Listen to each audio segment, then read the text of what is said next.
You can always spot a beginner, newbie, plein air painter. It's easy because their stuff is flowing down the street. Wind, which Rick has already touched on. I will be dealing with that again. Number one is wind. Number two, he's also touched on, which is sun. It's not only uncomfortable, it's flat unhealthy to be out in the sun. I mean, cataract, sunstroke, skin cancer, you name it, dehydration. It's just not wise. Maybe if we lived in northern Canada, you know, that might be a good thing, but we don't. We live in North Carolina. So sun is number two, in my opinion. Thus, as Rick has said, either find shade or what I do, carry not only an umbrella, carry a whole plethora of umbrellas with you, which then goes back to number one problem, which is the what? Wind. Wind, that's right. So I have here a veritable sailboat, especially when you add one of my 36 by 48. You wouldn't believe what the wind can do to a 36 by 48 canvas. I mean, there's a reason sailboats sail around the world with nothing but wind, because the wind is really strong. Part of the answer is I have an 80-pound car battery in that box down there. And that keeps me on the ground most days, but very often I'll still be standing when a big gust comes and I'll have my foot on my easel because it's starting to teeter. But let me finish my list of hazards then. Wind, sun, rain. Fourth, it's hard to say which is fourth, fifth, and sixth, but bugs is something to keep in mind.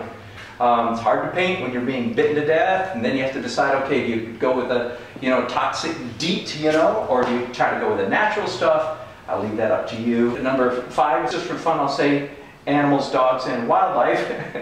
The first time you've been chased by a bear will be the time, and I haven't been chased, but I've been not set up because of a bear. And there's a video online, by the way, you can YouTube. It's Kevin McPherson and a bunch of guys, leaving all their stuff because a grizzly bear is coming down the beside them. So it is something to keep in mind.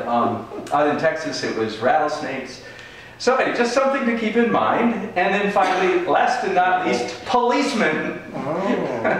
Is a hazard. Let me just give you a brief. As I understand it, sidewalks are public property, but of course policemen can kick people off public property if they get the desire. But legally, you have the right to set up in public property. Legally, in my opinion, you have the right to paint anything you can see from a public spot. But it gets a little tricky and sticky because, in fact, if you are a professional photographer, no, you do not have permission to take a picture of somebody's house or building or business and publish it and make money off it. Now, some property owners will get confused by that when they see an artist. They'll say, you can't do that, you don't have permission to do that, because they're confusing you with photographers. So maybe if you should just know that no, we're not photographers, and of course you could take a fresh sheet of watercolor paper and say, well, I'm a very abstract painter, and go, oh, there, that's your house.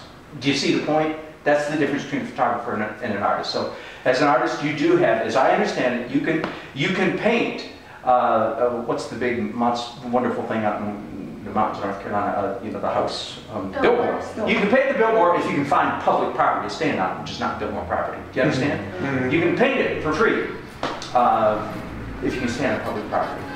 And then policemen can ask you to move. Okay, so those are the hazards, all the hazards I can think of without getting into family issues.